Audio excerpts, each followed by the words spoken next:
Beware of the new Creaking Mob in Minecraft 1.22, a haunted spirit of the pale oak tree. This mob has a lot of new features, uses, and dangers, so learn it all in this Creaking guide. The Creaking is a rare mob and cannot easily be found in different places across the Minecraft world. It is only found inside of the new Pale Garden biome. Now, the Pale Garden biome is only found in high up areas where there is dark forest already, and it generates in the place of that in new versions. However, because of their rarity, if you want to find a Pale Garden more easily, you're going to want to use Chunkbase. So you want to go to chunkbase.com, go to the seed map finder, put in your world seed and select the version. And you can see here there's a big map of all the biomes. Just go to highlight biomes and select Pale Garden, or you can also just look around here. Now the Pale Garden shows up as a sort of dark purple on this map, or a gray, so we can find the Creaking once we found this Pale Garden. The Creaking are attached to the new pale oak trees with the Creaking Heart item. So because of that, every time we see a Creaking, you can see that when we hit it, not only does it not take damage, but it leaves a particle trail over here to a tree. And if we go into the tree, you'll see right here, there is a Creaking Heart with this awesome orange texture, kind of looking like a mouth on the side of the tree, with the same orange glow as the Creaking has. And as you can see, it's obviously linked to this heart. Now you won't always find the Creaking inside of the Pale Garden. That's because they actually disappear during the day. But the same way, when it becomes night, those Creakings are going to spawn and appear right next to their Creaking Heart again. And the scary Creaking can even spawn within caves. Anywhere within a 16 block radius from its Creaking Heart, these can spawn. Oftentimes, the trees you think this mob might be associated with are actually not the one, making it pretty difficult to find. You'll notice over here, it looks like it's coming from this tree, but I'm not sure if it actually is. If we punch it again, you'll see it's not, it's coming from this tree, which is behind it. So this spooky effect can make it even more difficult to find the Creaking Heart. Sometimes the Creaking can even spawn up to 8 blocks below or above where that Creaking Heart is located. You can see it's becoming day right here, and in fact almost the sky resembles what this Creaking looks like, and once the sun comes up, you saw right there, the Creaking just disappears as it can only exist at nighttime. The Creaking is really scary because unless you're looking at it, it will actually chase you. So for an example here, it's staying still as we're looking at it, and we can even sort of look a little bit away, but if we're not looking at it fairly directly, you can see this Creaking mob will chase us, but you'll notice it just stopped. And if we go over here, it won't stop, but if we go this direction, it will. The reason why is that the Creaking will only walk within 32 blocks of its Creaking Heart. You'll notice here with the particle trail, it's going pretty far. In fact, all the way over to this tree. And that's the reason why the Creaking didn't chase us, is because we were out of this range. So be aware that if you have a Creaking coming after you, they're really only trying to defend their tree. So if you get outside of that 32 block range, they'll simply stop as you're not a threat to them anymore. You may notice the Creaking do not attack this zombie, they only attack and target the player. One other fact about Creaking, if you are more than 128 blocks away from the Creaking mob, it will despawn, and then when you come back, it will respawn from that Creaking Heart again. Speaking of the Creaking itself, let's get a better look at this mob. Okay, so this is what the Pale Garden with the Creaking looks like in night vision. Taking a look at the actual mob, its eyes resemble those of an Enderman. I think it was a very specific design intention to do this, so that this mob plays off of elements of the Enderman and also the Warden. Just like the Warden, it sort of has these antennas on its face. And the actual makeup of the Creaking seems to very much resemble the pale oak trees, with the bark texture being its texture, and same with the pale moss, that's also attached to it on the sides, even with there being roots on its feet. Now, although you would think that they all are hostile, Creaking do not actually spawn into the game wanting to kill the player. The way it works is that when you're going through a forest, if you're near enough to a pale oak tree, it will spawn in a Creaking. But for an example, that Creaking over there, let's approach it backwards. You'll notice its eyes are not actually lit up. that Creaking's eyes are not lit up at all. You can see, in fact, I'm right in front of it and its eyes are not lit up.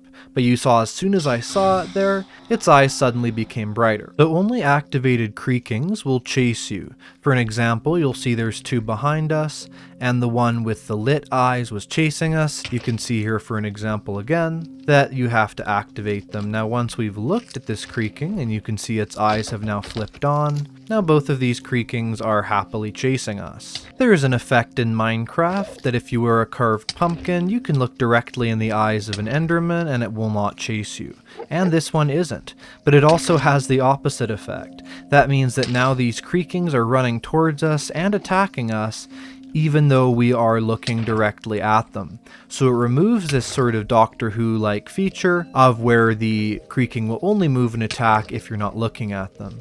And so this makes them a lot more dangerous. If we take the helmet off, they instantly stop again. Speaking of Creaking only attacking you if you're not looking at them, how this works is that they have to be within about 90 degrees of your field of vision. Or if they're behind a block, they will move. So if you're looking at them directly, this is 90 FOV, so they'll only be allowed to move if they're not within that. You can see as this one reaches the side, once it's out of my vision, it starts to move. And then it comes towards me. These will really start moving as soon as they're out of your field of view, or maybe just a little bit after that. So keep them within your direct field of view, but also being a scary effect, if you look down, they can actually come towards you all the way like this, or if you look upward, they're even able to attack you. So be aware of that. Do not look upwards around the Creaking. What exactly is the damage though that the Creakings cause to the player? Let's remove all of our armor, and I am currently in hard mode. Now in hard mode with no armor on,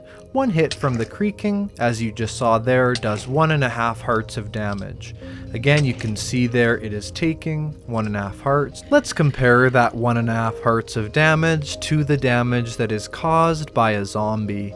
If we take a hit from a zombie, it actually gives us 2 hearts of damage, which does mean that the Creaking mob is not even as powerful as a zombie. As well as that, a zombie can hit you fairly quickly in succession, whereas with the Creaking they have a bit more of a cooldown timer, or at least they generally do when they're hitting you in a sequence. So that's with absolutely no armor, we're taking 1.5 hearts of damage. With iron armor, we're only taking 0.5 heart of damage. With diamond armor on, we basically visibly don't even see a heart disappear the first time. You can see eventually with quite a few hits, we're taking a bit of damage. Now again, this is hard mode with unenchanted diamond armor. Alright, now for the final Creaking test, let's put on full protection 4 netherite armor. Let's see what this crowd of Creakings can do to us. Well, if we go into the middle of them, these Creakings are not really able to hurt me almost at all.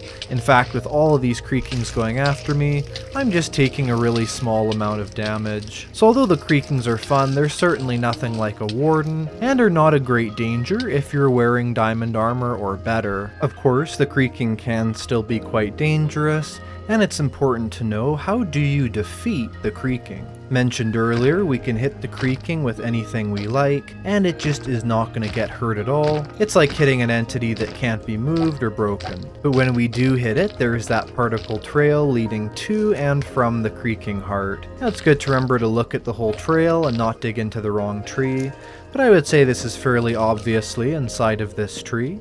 So let's break it open, and you'll see right there is the Creaking heart. Now the Creaking heart is currently lit up and orange. If we want to defeat this Creaking, we have to break its Creaking heart. When we do that, the Creaking disappears and has been defeated. Although instead of wasting the Creaking hearts by just breaking them with a standard tool or axe, if you break them with a silk touch tool or axe, you can actually get that Creaking heart item. And I'll talk more about the Creaking heart specifically. But either way, by breaking the Creaking hearts with a silk touch axe or standard axe, just so it's fastest, is the easiest way of getting rid of the Creaking mobs in your world. But again, you can see right here I can't find the heart there, and that's because it was actually in the tree here. so oftentimes finding the tree and chopping it down in time is difficult, especially since when you're near the tree, the Creaking can use it as a vision shield and hit you much easier. But now we got that Creaking heart, and the Creaking is gone. Because the Creaking hearts are only in some trees, it can be really difficult to go through and break them before it's nighttime, so generally the best way of getting rid of Creakings is just to break them when you find them throughout your pale garden. Creaking hearts are a non-renewable rare item in the game. Once all the Creaking hearts have been removed from the pale garden, all the Creakings will permanently be gone from there as well. It's difficult to break those Creaking hearts though, so here's a few other methods of dealing with the Creaking. Placing down water is a really good way of pushing the Creaking. As you cannot push it with any damage or attacks, the only way to get this mob to move back away from you is to use water. Also with this, water can be used to stop that Creaking from going after you. As you can see, it just doesn't have the power to walk all the way up the water. As well as water being able to push the Creaking, you can also go upwards to avoid the attacks of the Creaking. So if you are 3 blocks up or higher, the Creaking cannot hit you. As you can see, its hitbox is just too far outside the radius. So if we go around here, even though we're not looking at that Creaking, it is just not going to attack us at all. So piling up 3 blocks can help. But these mobs also have a big disadvantage, which is their height, which means that if you want to avoid these mobs really easily, you can basically just make an Enderman-like platform. That is an area that 3 block tall mobs cannot get into, so just a roof that's 2 blocks above you. And you might notice right there, the Creaking actually got knocked back when we hit the zombie.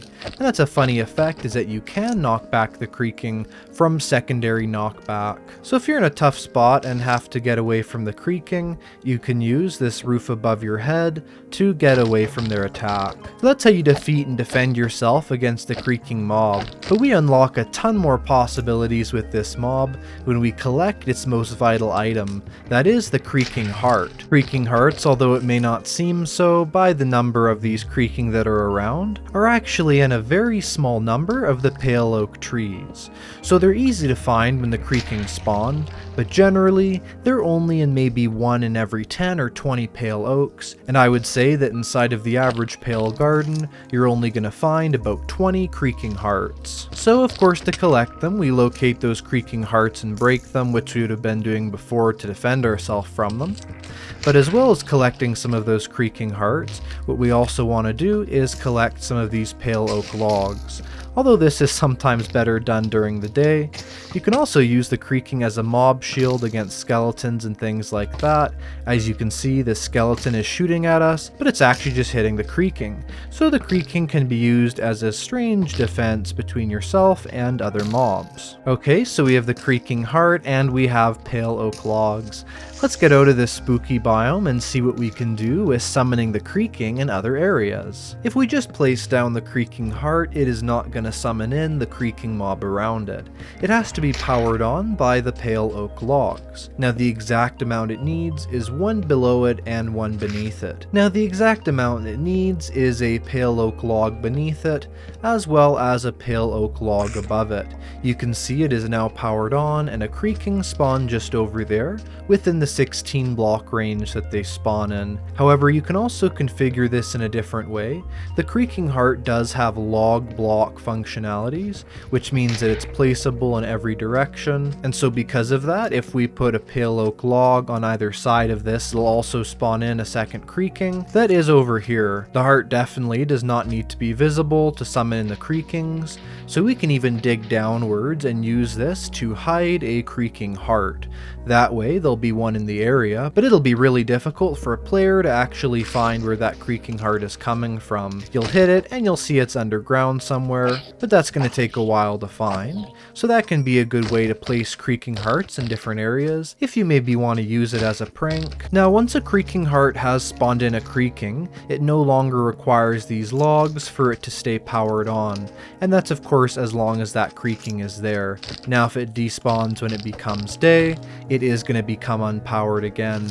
But that's important to know. If you're trying to disable a Creaking heart, you do have to break it itself. You can't just remove one of these logs to power it off, like you could during the day. And in terms of placing this creaking heart underground, a creaking heart can spawn in a creaking up to 8 blocks above itself, or even 7 or less blocks below it. And this really gets into what uses we can have from collecting these creaking hearts and employing the creaking in some way. So Mojang said the creaking can defend our base. And the thing is, it does, but only against other players. It will attack you as well, and the creakings are only here at night, so anytime a player is at your base during the day, it'll do nothing. Unfortunately, it does not attack mobs, but I'll show you the best thing to set up in this way. What you want to do is place down 4 pale oak logs, then 4 creaking hearts, and 4 pale oak logs on top of them, and the idea would be that we would place this underneath some obsidian. So because of that, it would be really hard for players to actually get to and break those creaking hearts before all these creakings attack them. But as well as defending our base, there's another useful way we can use the creaking mob. The creaking reminds me a lot of the warden, of course found in the ancient cities, but the creaking is also useful when you're raiding ancient cities. So let's say a warden summons in, what we want to do is summon in a creaking. Now the creaking is going to be useful in distracting that warden. Now here's the warden over here, but there's also this creaking over here that is coming after us. So what we want to do is have the creaking be attacking us and get the warden to go after that creaking. As you can see right here, the warden hates the creaking and will attack it incredibly viciously. Also, the warden is not able to defeat the creaking. Here it is again, and you can see that it's coming to attack me. The warden is angry at that creaking, and so if we can get ourselves out of the way, the creaking can be used as a good defense. So wardens definitely love endlessly attacking creaking.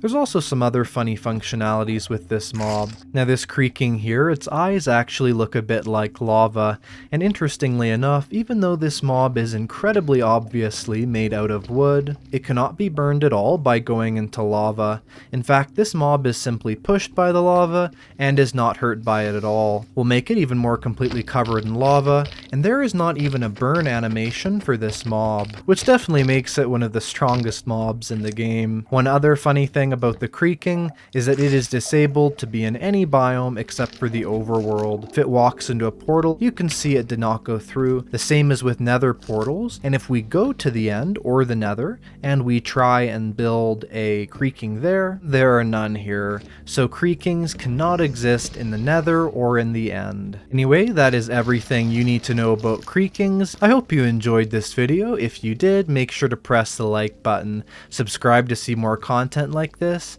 and also check out my other 1.21 videos to learn more about its features. I will see you in the next video and have a great day. Goodbye!